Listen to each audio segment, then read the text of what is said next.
चलिए देखिए बात करते हैं। अभी तक आपको अलंकार समझ में आ गया, अलंकार हो गया, शब्दालंकार हो गया। अब हम लोग शब्दालंकार में पढ़ेंगे। सबसे पहले हमारी जो टॉपिक है वो जो रहने वाली है वो हमारा है अनुप्रास अलंकार।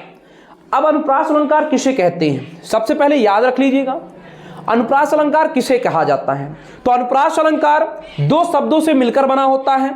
अनुधन प्रास, जिसका अर्थ होता है बार बार। कहने का मतलब है जहां पे किसी वर्ण की आवृत्ति होती है, कोई वर्ण बार बार आए, जहां पे कोई वर्ण बार बार आता है वहां पे आपका कौन सा अलंकार होता है, अनुप्रास अलंकार होता है। बात समझ में आ गई नहीं समझ में? जहां कई बार एक ही वर्ण आ जाए, देखो लिखा भी है जब किसी वर्ण की बार बार आवृत्ति हो, जब कोई वर्ण बार बार आए उसी को हम लोग कौन सा कहते हैं, अनुप्रास अलंकार कहते हैं। जैसे रघुपति राघव राजा राम, रघुपति राघव राजा राम, तो रा वर्ड बार बार आ रहा। चाचा ने चाची को चांदनी रात में चांदी के चम्मच से चटनी चटाई। ठीक है, आप यहां पे देख सकते हो पीपर पात सरिस मंडोला, पीपर पात 3 बार यहां पे आया है। ठीक है, तरिनी तनुजा तट तमाल तरुअर बहुछाए। ये सारे उदाहरण जो हो गए आपके किसके हो गए, अनुप्रास अलंकार के हो गए। बात समझ में आएगी नहीं समझ में आए? अब आप इसमें भी देख सकते हो जन रंजन मंजन दनुज मनुज रूप और सुर भूप। अब आप इसमें देख रहे हो ना वर्ण की बहुत बार आवृत्ति हुई है, ना वर्ण आ रहा कि नहीं आ रहा। तो जहां पे वर्णों की आवृत्ति होती है वहां पे हमारा कौन सा अलंकार होता है, अनुप्रास अलंकार होता है। अनुप्रास अलंकार के उपभेद भी है, यहां पे छेकानुप्रास, वृत्यानुप्रास, लटानुप्रास, ये सारे 5 अनुप्रास आपके यहां पे देखो दिए गए। तो हमें इसे नहीं पढ़ना है। ठीक है, अगर आप पढ़ लीजिएगा, ऐसा नहीं कि नहीं पढ़ना है। ठीक है, तो ये हो गए इसके अलंकार। आगे हम बात करते हैं। अब आप ये देख सकते हो, पढ़ ही लेते हैं, चलो भेद में देखो। छेकानुप्रास क्या होता है, जहां पर स्वरूप और क्रम के अनेक व्यंजनों की आवृत्ति होती है वहां छेकानुप्रास होता है। यहां पे आप देख सकते हो रीझी रीझीर है, इसमें रावण की बार बार आवृत्ति हो रही है, हो रही कि नहीं हो रही है। तो कहने का मतलब यह आपका अनुप्रास अलंकार यहां पे कंप्लीट हो गया। ठीक है, इसी प्रकार आप लटा अनुप्रास है, तमाम सारे अनुप्रास अलंकार हैं। तो ये समझ में आया, अनुप्रास अलंकार जहां व्यंजन वर्णों की बार बार आवृत्ति होती वहां अनुप्रास अलंकार होता है। अब आप देख सकते हो यमक अलंकार। देखिए बेटा एमक अलंकार क्या होता है। एमक का अर्थ होता है देखो 2, कितना होता है 2, जहां कोई शब्द ठीक है 2 बार प्रयुक्त हो परंतु हर बार उसके अर्थ अलग अलग हो। जहां कोई शब्द 2 बार प्रयुक्त हो और हर बार उसके अर्थ जो होते हैं अलग अलग होते हैं वहां पे आपका यमक अलंकार होता है। जहां कोई शब्द एक से ज्यादा, मतलब आपका एक से ज्यादा 2 बार प्रयुक्त हो, उसके हर बार अर्थ अलग अलग हो, वहां पे आपका यमक अलंकार होता है। जैसे कनक कनक ते 100 गुनी मादकता अधिकाय, या खाए बौराय नर या पाए बौराय, वा खाए बौराय नर या पाए बौराय।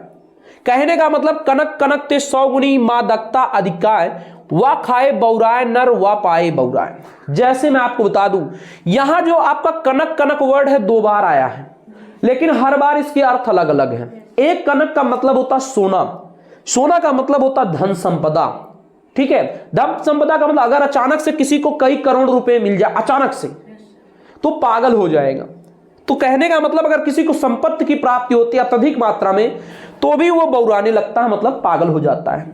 या फिर कोई कनक धतूरा खा ले, धतूरा खाने के बाद भी आदमी बौराने लगते हैं, होते हैं कि नहीं होते? आप देखते हो भगवान शंकर के जो है प्रसाद में भी चढ़ाया जाता है ये, और साथ में धतूरा, होली आती है लोग धतूरा खा के पी के इधर उधर घूमते हैं। तो कनक वर्ड यहाँ पे देखो एक से अधिक बार आया है और हर बार इसके अर्थ अलग अलग हैं, इसीलिए जो है इसमें यमक अलंकार है। आगे हम बात करेंगे यमक अलंकार में। देख सकते हो इसके भी कई प्रकार हैं। ठीक है, देख रहे हैं कि नहीं देख रहे हैं, कई प्रकार हैं। अब हम बात कर लेते हैं श्लेष अलंकार के बारे में। हमारा जो अगला टॉपिक है श्लेष अलंकार किसे कहती हैं, तो समझ लीजिए श्लेष का अर्थ होता चिपका हुआ होना।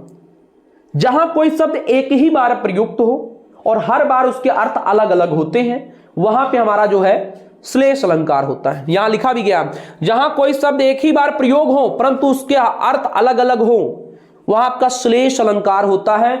जैसे रहीमन पानी राखिए बिन पानी सब सून, पानी गए ना उबरे मोती मानस शून। रहीमन पानी राखिए बिन पानी सब सून, पानी गए ना उबरे मोती मानस शून। अब आप इसको देख सकते हो, सबसे पहले यहां पे श्लेष अलंकार में रहीम, यहां देखो कहा गया है जहां कोई शब्द एक ही बार प्रयुक्त हो और हर बार उसके अर्थ अलग अलग होते हैं, वैसे जो होते हैं अलंकार श्लेष अलंकार होता है। रहीमन पानी राखिए बिन पानी सब सून। रहीमदास जी कहते हैं कि पानी शब्द यहां पे एक बार प्रयोग हुआ है और पानी का अर्थ कई है। पहला पानी का अर्थ इंसान के लिए किया गया है, इंसान की इज्जत के लिए किया गया है, समझ में आ गया नहीं।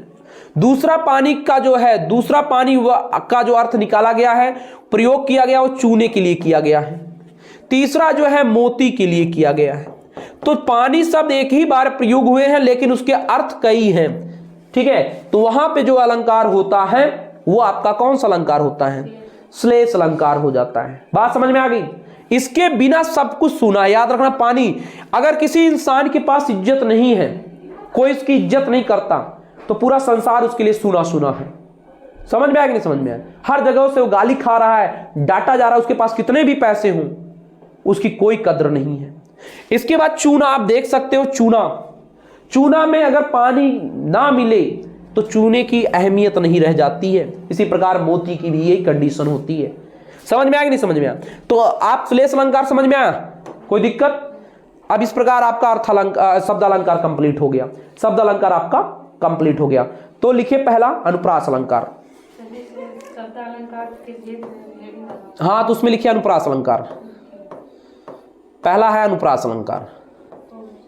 लिखिए जहां व्यंजन वर्णों